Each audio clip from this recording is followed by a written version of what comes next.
This is not a black march or white march. This is an American march for the rights of American people. Members of Congress, beware, we're serious about the three things we raised. When you get a ring ding on Christmas, it might not be Santa, it may be Red Mal coming to your house. It's Al Sharpton referring to himself in the third person, like Fidel Castro. He descended on Washington yesterday for what he called the March for All. But do these protests do more harm than good? Joining us now is Fox News contributor, Lieutenant Colonel Alan West. Colonel, thanks for joining us this morning. Does a march like this help the country or no? No, it doesn't. No, it doesn't, Tucker. Good morning and Merry Christmas. It absolutely does not help the country. But let's first start off by understanding one simple thing.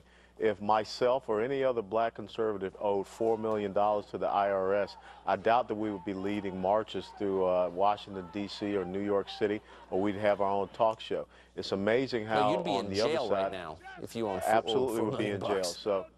So you just have someone that's totally invalidated. But Al Sharpton is not talking about the real issues in the black community, and that's really what should be the discussion. Michael Brown is part of a black teenage group that has almost a 45% unemployment rate. They're not talking about the failure of the school systems, the public school systems in the black community. They're not talking about the decimation of the black family.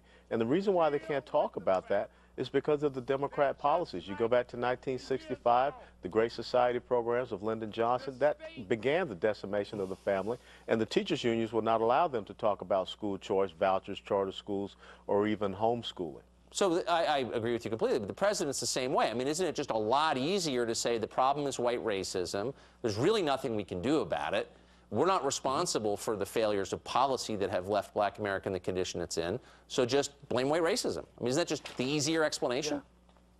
It is the much easier explanation. It's the low-hanging fruit. That's what we used to call it in the military. Because if they were to confront this, they would have to understand that it's their own policies that have caused this. It's their own policies that have created a almost 21st century economic plantation in the inner cities. But when you go back, there's a great quote by Booker T. Washington that talked about a certain class of black people that love to have grievances presented before the community so that they can keep their position. I want to get your take, Colonel, on this video that has been in the news for the last 24 hours. It's a rap video in response to the Michael Brown shooting. You're looking at pictures of it on the screen.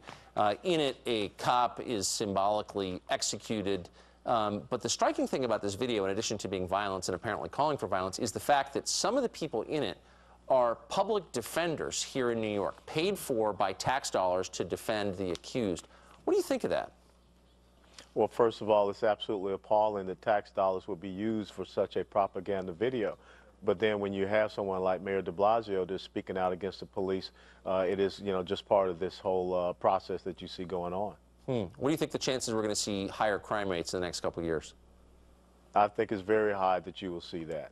Yeah. Very high. Colonel Alan West, we're grateful you came on this morning. Thanks for joining us. Thank you. And just like to say happy birthday to my wife, Angela, today. Amen. Happy birthday, Angela. Thanks, Colonel.